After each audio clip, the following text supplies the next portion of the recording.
Écoutez, vous voulez savoir si c'est bien, président? Puis je vais vous le dire. Voilà, ça c'est moi qui imite Jean Dujardin, qui imite Laurent Gérard, qui imite Nicolas Sarkozy. Je suis pas encore tout à fait au point, hein. Je reconnais que c'est une phase d'apprentissage, mais au moins je fais de mon mieux. J'essaye. J'aurais peut-être pas dû. Je le tiens beaucoup moins que Didier Deschamps de toute façon. Hein. Bonjour.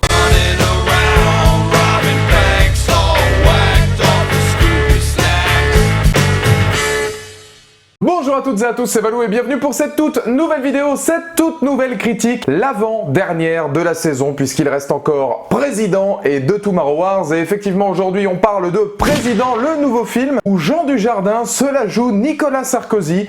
Décidément on aura tout vu dans l'histoire du cinéma, qu'est-ce que vous voulez que je vous dise? Un film de Anne Fontaine avec entre autres aussi évidemment Grégory Gadebois dans le rôle de François, Doria Tillier que j'aime beaucoup, Denis Podalides, un film atypique et extrêmement audacieux que j'avais quand même grand hâte de voir. Pour, vous le savez, la prestation de Jean Dujardin, puisqu'ici maintenant sur la chaîne c'est un leitmotiv, hein, c'est-à-dire qu'à chaque fois qu'un film avec Jean Dujardin sort, vous savez qu'il y en aura la critique, mais je trouvais que c'était un film dans l'air du temps extrêmement audacieux, très casse-gueule, et qui méritait quand même une petite analyse, même si, postulat de départ, très vite, je n'y connais strictement rien en politique. Pour vous dire, je connais beaucoup plus les politiques américains et la politique américaine, puisque je m'intéresse beaucoup à l'histoire des États-Unis, mais je dois bien reconnaître mes limites, et mes limites sont proches du néant quand on parle de politique française. C'est pourquoi au travers de ce film, je vous parlerai évidemment de l'œuvre en règle générale, de la performance des acteurs en deuxième partie puisque c'est l'une des choses les plus importantes, mais j'essaierai aussi de voir d'un point de vue totalement néophyte et objectif ce que le film a essayé de transmettre et ce que le film, à mon sens, en tout cas de ma propre interprétation,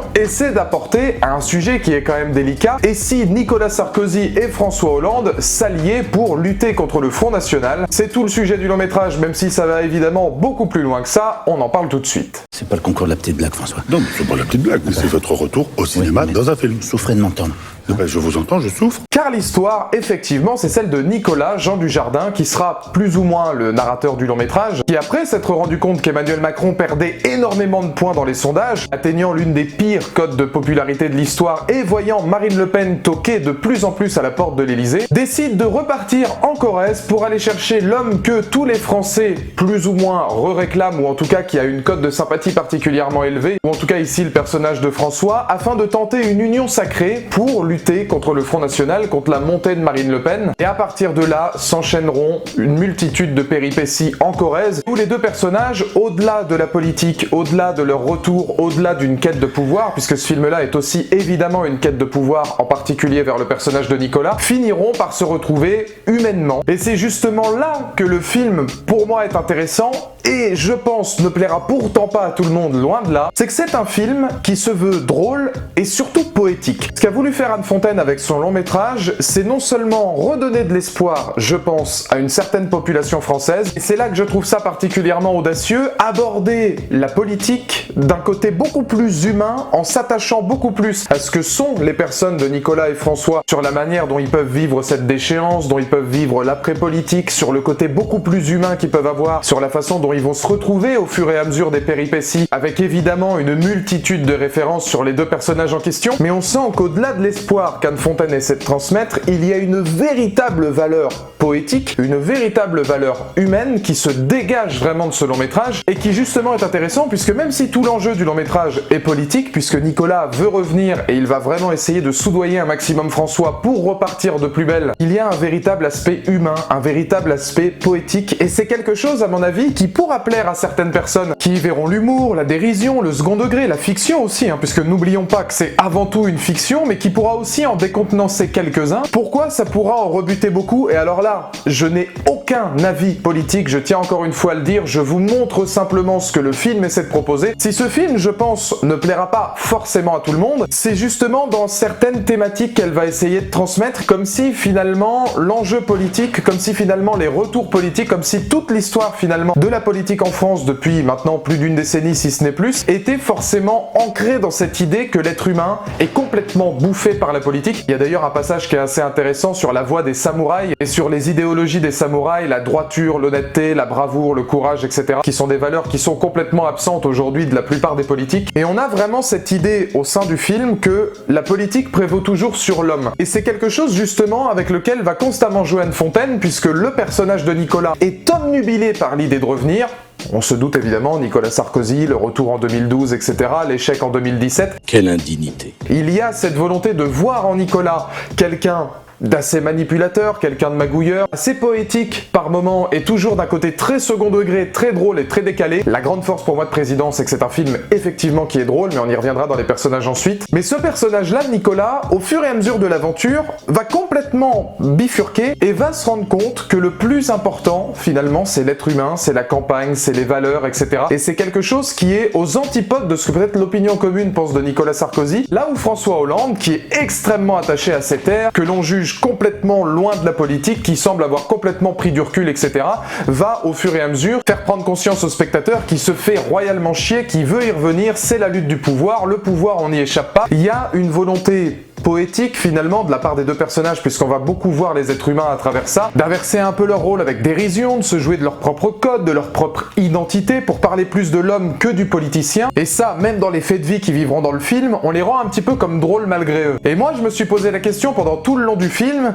de ce qu'allaient finalement penser les gens. Est-ce que les gens, notre société actuelle, aura suffisamment de recul pour se rendre compte que c'est de la dérision, que c'est une comédie, que c'est censé être de l'humour, que c'est des personnages qui ont forcément beaucoup de choses en commun avec Nicolas Sarkozy et François Hollande, mais qui ont aussi pas mal de différences, des différences qui sont plutôt bien vues. François est dépeint comme un personnage absolument pas mou, qui a des coups de sang extraordinaires, alors que Nicolas mesure 1m82, enfin ça c'est des choses qui te disent tout de suite. Il y a des différences, il y a ce côté poétique, mais je me demande si les gens sont prêts à voir cette poésie avec des personnages qu'ils ont par moments détesté au sein de la République française. Moi j'en fais partie parce que j'aime le second degré. Je pense qu'on peut rire de tout et j'ai trouvé que c'était une fiction tout simplement drôle et assumée. Mais je me demande simplement si les gens aujourd'hui ont envie de rire de Nicolas Sarkozy, mais avec Nicolas Sarkozy aussi. Est-ce qu'ils ont envie de rire de et avec François Hollande? Et c'est pour ça que je trouve l'exercice de style super intéressant, surtout que les personnages seront tout au long du film pris à contre-pied, changeront de volonté, on passe de bling bling à plein air, etc. Seront très caricaturaux, mais sortiront de cette caricature presque pour les rendre sympathiques, en grande partie dû au talent des comédiens, c'est sûr, mais alors on peut se poser la question, même si je pense que la réponse est claire. Oui, c'est drôle, en tout cas ça m'a fait rire, c'est de la fiction, on peut rire de tout, preuve en est, surtout quand c'est fait avec une vraie bienveillance décalée. Donc c'est tout l'enjeu finalement du métrage, de la poésie, de l'espoir, l'être humain, au-delà du politique, on s'acharne beaucoup plus sur l'être humain, et il y a un enjeu d'espoir à la fin, qui est justement un enjeu assez intéressant, c'est la présence de la femme de François qui serait, à la fin du film, potentiellement la présidente idéale, alors que Nicolas et François essaient de se présenter à tort et à travers. Il se trouve que pendant un meeting, elle va prendre la parole pour le peuple et va être beaucoup plus intéressante et va être potentiellement ce qu'on pourrait imaginer d'un président ou d'une présidente, c'est-à-dire quelqu'un qui vient du peuple, pour le peuple, à l'écoute, bien plus éloquente, bien plus franche, bien plus fidèle, et c'est plus ou moins ce que le film essaie de nous transmettre, c'est-à-dire la passation de pouvoir entre l'ancienne politique et le souhait d'une politique d'aujourd'hui qui serait beaucoup plus actée sur l'écoute, la fiabilité, le peuple, par le peuple, pour le peuple si j'ose dire. Et il y a justement une double référence là-dessus que je trouve intéressante. Je pense que le symbole d'espoir qui est mis à la fin de ce film sur l'idée d'un président, homme ou femme, peu importe, qui arriverait finalement du peuple pour l'écouter, pour le comprendre, pour ne pas l'abandonner, etc. Le discours de cette femme-là à la fin du film vaut tous les discours qu'ont fait Nicolas et François pendant l'intégralité du métrage, parce qu'il semble beaucoup moins réfléchi, beaucoup plus vrai, beaucoup plus authentique. Mais le réalisateur, ou plutôt la réalisatrice étant une femme, Anne Fontaine, il y a quand même à la fin du métrage un sentiment assez féministe, comme quoi la réponse absolue c'était une femme. Et c'est mis plusieurs fois avec François Hollande qui va dire non, attends, on dit présidente. Enfin, c'est vraiment accentué à de nombreuses reprises. Et moi, je me suis posé la question, encore une fois, je suis pas du tout ni machiste ni féministe. Moi, je crois aux compétences la plupart du temps. Je pense que l'homme et les femmes sont égaux, c'est qu'une question de compétences, de niveau, etc. Une femme est tout aussi bien capable de diriger un pays, évidemment, qu'un homme, ça y a aucun souci là-dessus. Mais je me suis demandé si c'était vraiment ingénieux d'en faire vers la fin un film féministe, alors que je trouvais que la notion d'espoir, en fait, se suffisait à elle-même. Il suffisait de garder le personnage féminin, à savoir la femme de François, la mettre sur une valeur d'espoir, sans forcément revenir sur ce côté féministe. Il faut une femme, la femme vous l'avez devant vous, c'est l'avenir, etc.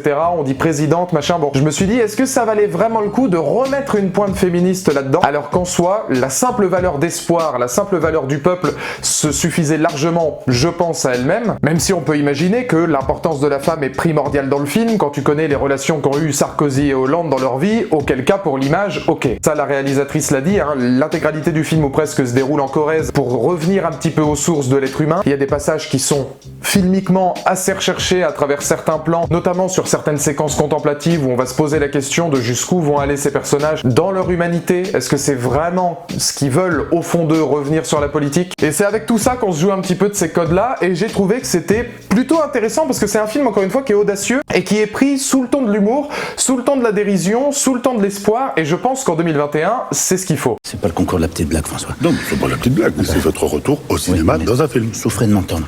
Je vous entends, je souffre. Et là, on va parler des acteurs formidable de Doria Tillier à Grégory Gadebois, alors voilà, qui incarne un François. Alors lui, pour le coup, son incarnation de François Hollande, elle est ultra extravagante, mais il le joue très très bien, hein. Tous les acteurs sont excellents dans l'œuvre, mais lui, pour le coup, c'est vrai qu'il a tellement tendance à sortir un petit peu du François Hollande qu'on connaît, que par moment, on voit qu'en termes d'acting, il est capable d'envoyer. Mais là, où vraiment je voulais insister, c'est sur la performance de Jean Dujardin. Vous le savez, je suis un fan absolu de Jean Dujardin. On vit maintenant dans un monde où on pourra se dire, il a tout fait, ou presque dans sa carrière, au point d'incarner Sarkozy, ou en tout cas un ersatz de Nicolas Sarkozy. C'est vrai qu'à un moment donné, on est quand même face à un acteur, enfin je veux dire en termes de prestations. Et ce qui est assez intéressant, c'est que Dujardin, il va garder ses mimiques, ses gestuels, son regard. On sent qu'il laisse sa patte, il garde un petit peu son style, sa classe, sa prestance. Mais alors quand il est vraiment dans le phrasé, dans la gestuelle, dans les mimiques, dans l'attitude, quand il campe vraiment le personnage de Sarkozy sur certaines séquences, notamment celle-ci. Vous n'êtes pas mon professeur, je suis pas votre élève. Vous n'avez pas à me dire qui je suis ou qui je... Vous n'avez pas dit. Je l'ai dit, votre c'est un retour mensonge. au cinéma C'est un mensonge. Dans une c'est fiction. une calomnie. Vous ne êtes l'avez un pas petit dit. calomniateur. Qui, moi, me font mourir de rire parce que c'est vrai que tu vois Sarkozy à des kilomètres, il est absolument bluffant. Dans l'ensemble de références, de toute façon, que vont faire le film, puisqu'il y en a une multitude, ça peut aller d'un cadenas pour ranger un vélo avec la date de 2012 qui marche pas, et donc du coup, on a Nicolas qui va lui dire ouais mais non mais ton cadenas il est pété, la prochaine fois mai 2007. Bon voilà, c'est des petites références qui sont assez rigolotes. Le petit calomniateur, je suis pas votre professeur, vous êtes pas mon élève. Enfin que des choses comme ça. Une mise en scène qui je trouve par moments réussit à être intéressante, notamment sur la scène d'intro avec l'introspection de Nicolas qui est plutôt pas mal. Alors Grégory Gadebois est fantastique aussi, évidemment l'ensemble du casting est très bon. Doria Tillier, tu sens qu'elle s'éclate parce qu'elle elle a un rôle à des années-lumière de ce qu'elle fait d'habitude, mais elle garde ses envolées lyriques en termes de dialogue et de texte assez sympathiques. Mais là pour le coup, Jean Dujardin, je le trouve bluffant. Je trouve que c'est vachement puissant de voir à quel point Dujardin s'éclate en gardant son style, mais en étant aussi capable de complètement autre chose et de vraiment camper les mimiques, l'attitude. Par moments, c'est vrai que Sarkozy, tu le vois et c'est bluffant pour un acteur. Donc dans les commentaires ci-dessous, n'hésitez pas à me donner votre point de vue. Est-ce que vous comptez aller voir Président? Est-ce que ce film vous intéresse? Encore une fois, c'est une critique assez particulière puisque c'est un film très spécial. Je pense qu'il ne plaira pas à tout le monde, mais je pense aussi qu'il y a un certain enjeu poétique, il y a une certaine dérision, il y a surtout beaucoup d'humour. C'est un film, je le répète, qui est vraiment très drôle et moi je me suis beaucoup marré devant. Je serai plus dans mon jardin avec The Tomorrow War demain avec Chris Pratt, mais enfin bon, c'est bien de prendre des risques. Une place n'est pas un mot mais une promesse d'avenir pour croire en mes rêves. Un pied dans le vide et l'autre sur l'accélérateur. Être gentil c'est vraiment cool, être honnête c'est fédérateur. Vest qui toujours l'est, faut qu'il y en a de plus en plus.